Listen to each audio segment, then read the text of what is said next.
बिस्मिल्लाहिर्रहमानिर्रहीम।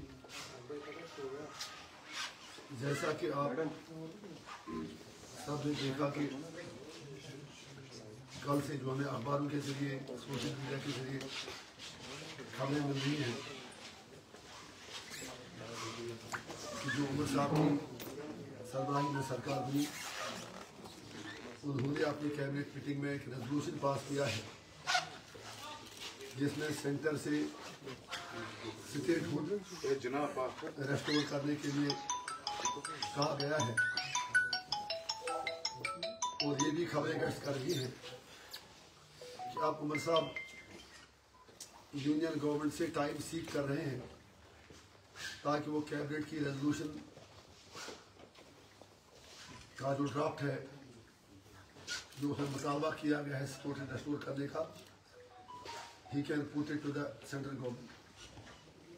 उनका हक है वो कुछ भी कहें, कुछ भी पास करें, लेकिन हम उमर साहब को सिर्फ ये याद दिलाना चाहते हैं कि आपने इलेक्शन 370, 35A, स्टेटहुड इन सारी चीज़ों पर लड़ा था। तो आज जो ये खबरें आ रही हैं कि सिर्फ स्टेटहुड को लेकर आपने रेजोल्यूशन पास कैबिनेट में किया है, तो it is very painful. It means departure from the principal stand of his party. इससे साफ जाहिर है कि उमर अब्दुल्ला साहब बीजेपी के हाथों में ही खेल रहे हैं। समझ में नहीं आता उनको कोई कैसे बताए। अगर अमित शाह जी का गला सूख गया कहते कहते कि मैं स्टेटहुड वापस दे रहा हूँ, प्राइम मिनिस्टर ने भी कहा, तो उमर साहब क्यों वही चीज़ उनको आगे मांगने के लिए कह रहे हैं। अच्छी बात है वो कहें, हमें कोई ऑब्जेक्शन नहीं है, बिल्कुल हम उनके साथ हैं, लेकिन वो आधी चीज़ ही क्यों कह रहे हैं, सिर्फ वही क्यों कह रहे हैं जो बीजेपी देने को तैयार है। इसका मतलब 370 की जब बात करने के लिए वो तैयार नहीं, 35A की बात करने के लिए तैयार नहीं, तो वो एक तरफ से आई वॉश है। जिस एजेंडे पे उन्होंने इलेक्शन लड़ा उससे डिबेट हो रहे हैं, और दूसरा कुछ आंख बचोली का खेल खेला जा रहा है। सेंटर को वैसे भी statehood as per supreme court direction आज भी तो कल देना ही है। तो उमर साहब just wants to be counted in martyrs. Statehood की बात करके वो बाकी जो मेन इश्यूज हैं उनसे भागना चाहते हैं। और अफसोस की बात यह है, हम उमर साहब को ये याद दिलाएंगे कि उनकी जमात का पहले दिन से ही यही वतीरा रहा है।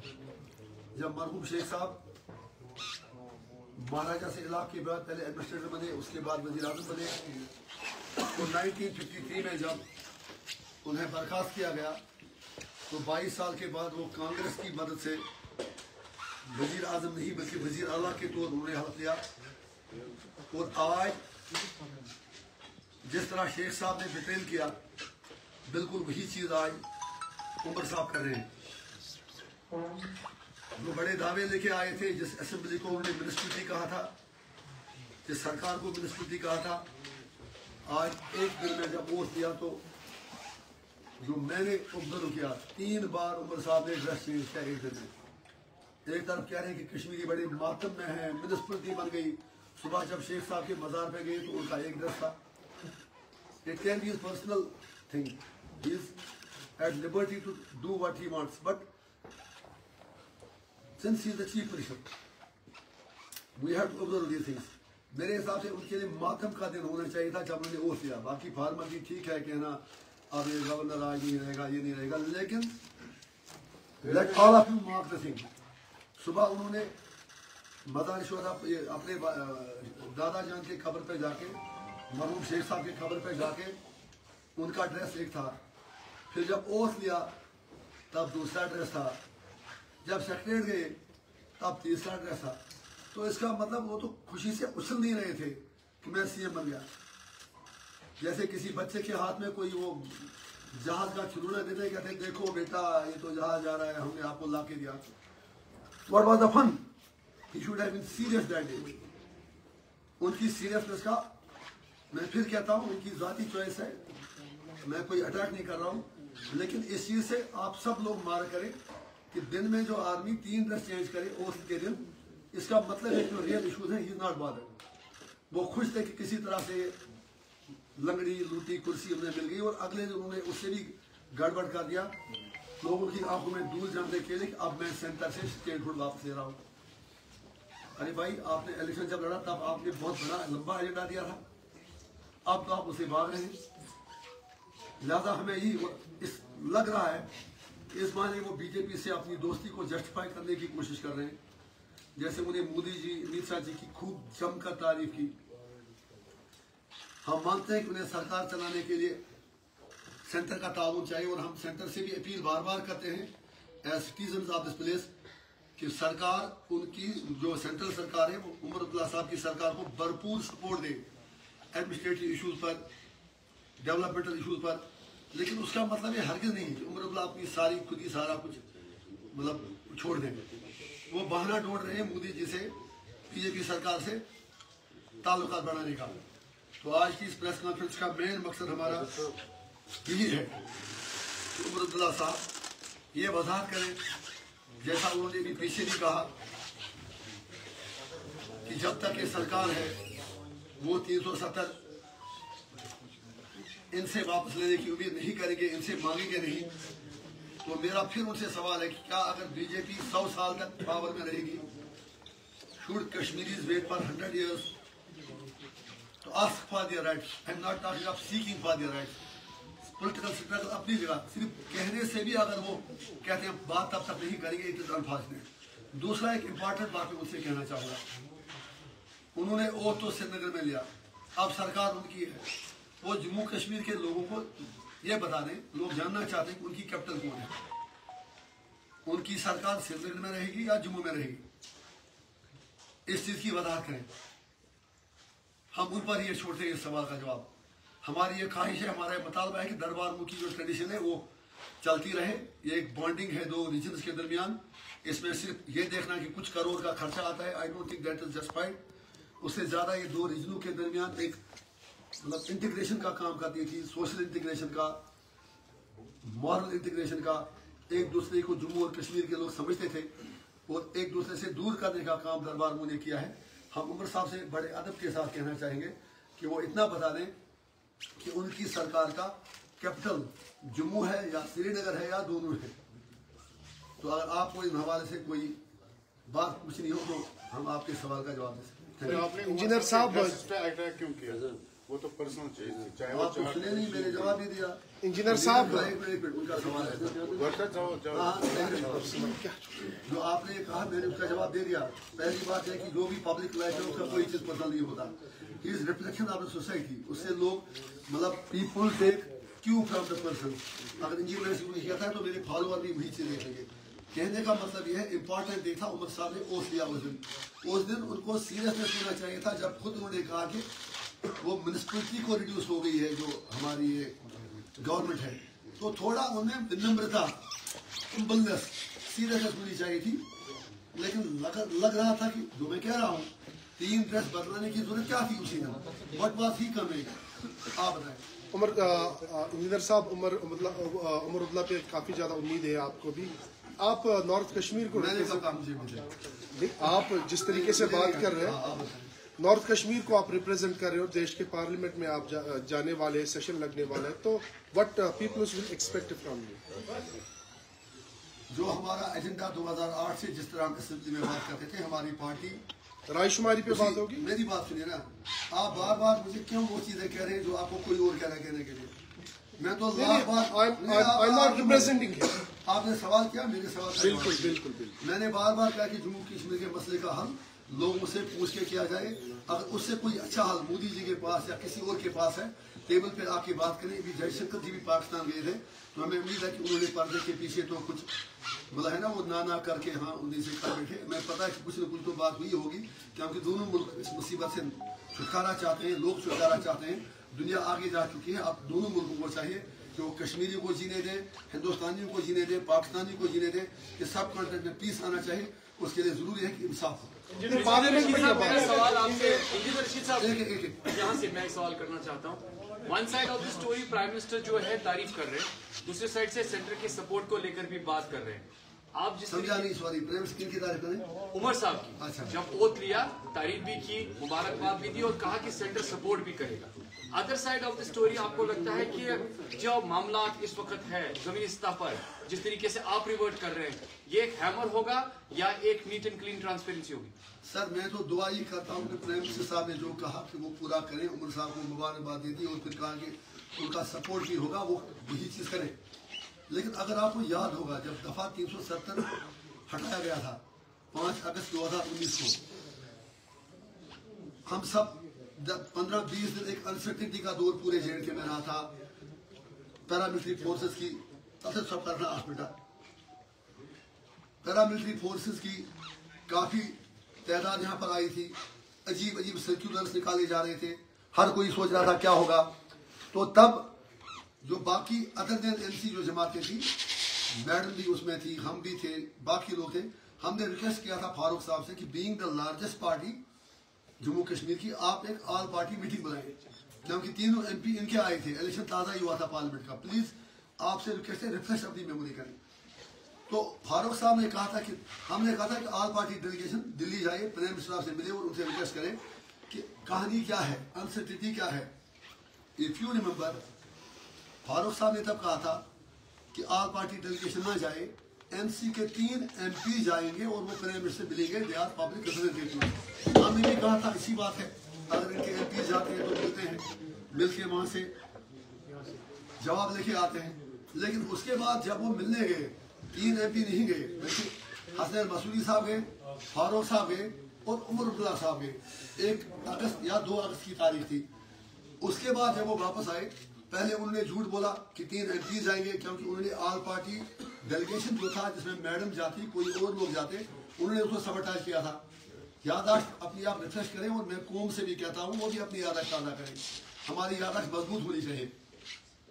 तो उन्होंने फिर ऑल पार्टी डेलीगेशन को सबोटाज करने के लिए पहले कहा एमपी जाएंगे, फिर एमपी 2 ही गए और अकबर नून साहब की जगह उमर साहब गए, अगर आपको याद होगा। तो वहां से आने के बाद फारूक साहब ने ये कहा कि मोदी जी ने उन्हें आश्वासन दिया है, यकीन दिया है कि 370 के साथ कुछ नहीं होगा। 3 दिन कश्मीरी बल्ले बल्ले मजे लेते रहे, कुछ नहीं होगा, और 5 तारीख को 370 हट गया।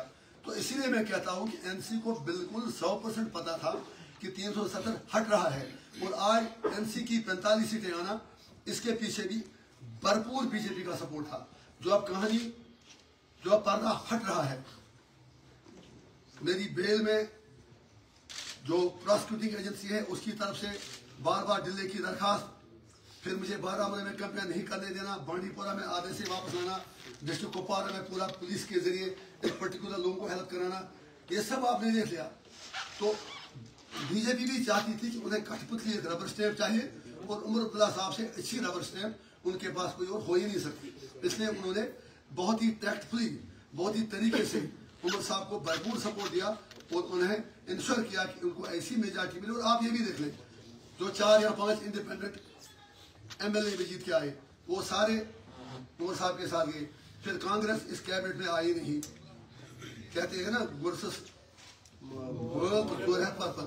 दूसरी कहावत कहते हैं कि ग्रेप्स आर सोअर, पिल्म लते वही तो कांग्रेस ने किया। और कहीं मुझे लग रहा है कि उमर साहब को बीजेपी, अब आप 6 महीने तक ये सवाल पूछेगी, इस सवाल का मेरे आपको पहले जवाब चाहिए। Sorry to use this word frustration, क्या ये वही है? नेशनल कॉन्फ्रेंस ने तमाम सीटें यहाँ पर जीती, तमाम ही कहेंगे, क्योंकि ग्रुप में जाके उन्होंने ली। आप भी जाए उनके साथ ही, आप मजे लें वहाँ पर, उमर साहब के पीछे बने, मुझे कोई प्रॉब्लम नहीं है। कोई भी सवाल करता है तो फिर वो उसी पार्टी का हो सकता है। मैं आपसे ये वर्ड में कह रहा हूँ, आपको फुल मैंडेट लोकसभा में मिला, लेकिन असेंबली इलेक्शन में आप फेल हुए, क्यों? अरे मेरे भाई, पहले आप कौन होते हैं जज करने वाले, कौन फेल हुआ, कौन पास हुआ? जितना वोट से इंजीनियर साहब हमारे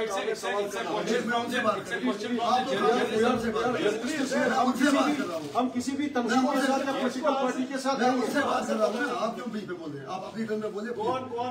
please learn how to respond to the press conference. आप कहीं साफ करके उसी देख लीजिए, मैं उससे बात कर रहा हूँ। आप जो पूछना चाहिए बात पूछे। मैं जनाब ये आपसे रिक्वेस्ट कर रहा हूँ, पहली बात, इलेक्शन को आप दैट इलेक्शन का पीरियड खत्म, अगर आप याद रखें, इसी जगह मैंने कहा कि हम उमर साहब को भरपूर सपोर्ट देंगे, वो जो भी प्रो पीपल स्टेप ले लेंगे। अगर वो 370 और 35 से भी इसमें लाते हम उनका वेलकम करते। तो आपका मतलब क्या ये है, या जो हमारे नागरिक है कि हम वेलकम करें उमर साहब से स्टेट फूड मांगे? स्टेट सर सुनिए ना प्लीज, स्टेट फूड वैसे भी उमर साहब मांग रहे हैं। मुझे कितनी सीटें मिलती है, उनको स्टेक कितनी मिलती है? ये सीटों की लड़ाई नहीं है, ये जम्मू कश्मीर के लोगों के बेसिक राइट्स की लड़ाई है। इंजीनियर सीट वो लोग रिजेक्ट करें, ओन करें, वो लोगों का फैसला है। लेकिन आप भी राइटिंग ऑन द वॉल पढ़ लें, आप 370-35 की बात हो नहीं रही है, एक पॉइंट पर बात हो रही है statehood, statehood, statehood. So be fair with the people of J&K। फिर जो आपने रिजल्ट की बात की, that is separate thing. I am satisfied, हमारी नुमाइंदगी असेंबली में है, हमारी पार्टी को रजिस्ट्रेशन भी नहीं दिया, और हम मानते हैं कि वो MC सज्जाद साहब बाकी जो BJP के साथ डर पर्दे के पीछे मिले हैं, ना हमें कॉमन सिंबल दिया गया, और I would want to repeat it time and again. आपकी वजह से कह रहा हूँ, हमारे इशू से, हमारी सीटों से इम्पोर्टेंट ये है कि जम्मू कश्मीर के लोगों के हुकूक का क्या हो। अगर उमर साहब 370-35 पर वो वापस लाते हैं, हम उनके पीछे पीछे चलेंगे। हालांकि कश्मीर का इशू तो भी हल करना है। अगर वो सिर्फ स्टेट फूड को लेके लोगों को बेवकूफ बनाना चाहेंगे, I don't think that is fair. वो वैसे भी BJP की कमिटमेंट है। आपने एक सवाल पूछा, आप बता रहे हैं कि मुझे याद है कि जब पार्लियामेंट मेंबर यहाँ पर तारिक करार हुआ करते थे, उन्होंने जब यहाँ पर 370 हटाने की बात की गई थी, उन्होंने एज MP रिजाइन किया था। आप में अगर वो ताकत है कि आप कर सकते हैं इसके लिए? आप पहले आपका सवाल ही गलत है। उन्होंने 2016 के रजिस्ट्रेशन में प्लीज उन्होंने बताया था कि अब जो अरे मेरे भाई या ये होने वाला है उसके लिए हमें दे रहा। आप मेरी बात सुनिए, मुझे क्या करते हैं वो मैं उनसे पूछूंगा ना, आपसे पूछूंगा। एक जो उन्होंने इस्तीफा दिया उस वक्त 2016 की रजिस्ट्रेशन थी, उसका 370 से कुछ नहीं लेना देना। आज आप तारिक करार साहब से पूछिए, अगर आप एक मिनट सवाल तो वो पूछ लेंगे, कोई बात नहीं, बात करने दीजिए। सवाल आपने अच्छा सवाल पूछा, I welcome your question.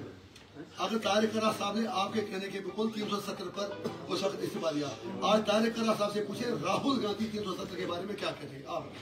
Leader साहब, मेरा सवाल है, आप एक साइड से कह रहे हैं कि मुरुद्दा साहब की गवर्नमेंट ये स्टैंड क्लियर करे कि कैप्टन सेलिब्रिटी की जॉब है। आज उन्होंने अनाउंसमेंट किया है कि हम जो यहाँ पे दरबार को हुआ करता था उसको रेस्टोर करेंगे। आप ही वही बात कह रहे हैं, आपके बात में ताज़ा नहीं कर रहे हैं। बहुत बहुत बढ़िया। अगर उन्होंने ऐसा कहा, मैंने सुना नहीं, जब वो कैबिनेट का ऑर्डर निकालेंगे दरबार में होगा, I will be the first man to welcome him. Engineer साहब, आपने अभी कहा नेशनल कॉन्फ्रेंस की अक्सरियत के पीछे भारतीय जनता पार्टी का हाथ है। क्या आपको जो यहाँ पे इंतखाबात हुए वो दागली सदा है? टेक्निकल हेल्प उनकी की गई। अभी आप देखें पोस्ट इलेक्शन भी 4 सीटें जो इंडिपेंडेंट थे वो उनके साथ गई। अब उमर साहब के पास खुद की मेजॉरिटी आई, 45 उन्होंने क्रॉस कर दिया। अब तो उन्हें डरना नहीं चाहिए था। फिर अगर वाकई वो एक इंडिजिनियस मूव होता, फिर उन्हें इसके साथ 370 और 35 से भी जोड़ना चाहिए था रेजोल्यूशन पास करके। तो ऑब्वियसली फॉर गॉड सेक मैं आपसे रिक्वेस्ट करूंगा, आप एनालिसिस कर लेना। वो 4 सीट इसलिए उनके साथ गए ताकि कांग्रेस को दूर रखा जाए, और कांग्रेस ने भी अब ड्रामा चलना शुरू किया, जब तक स्टेट रूट वापस आए हम नहीं जाएंगे। अरे बाबा, आप ही ने तो मैन अटानवी को डिमेज किया। इसलिए सारा तो सर देखिए ना, राइटिंग ऑन द वॉल, सब कुछ तो आया है। Anything more? Thank you.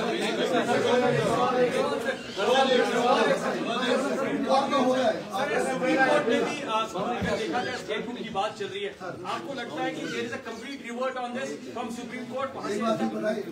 Statehood को लेकर सुप्रीम कोर्ट में भी है, क्या इस पर रिवर्ट होगा? क्या वो इस पर आगे उसको प्रोसेस करेंगे? सवाल है सुप्रीम कोर्ट में अगर कोई गया तो उसका अधिकार है, उसका हक है, हम उम्मीद रखेंगे कि इंसाफ होगा। लेकिन मैं फिर कहता हूँ, हमारी लड़ाई स्टेटहुड के लिए नहीं है, हमारी लड़ाई देखिए 370-35 की बात करके BJP ने गोल पोस्ट चेंज कर दिया, और सारे लोग उसके नैरेटिव में फंस रहे हैं। साहब बहुत बहुत शुक्रिया।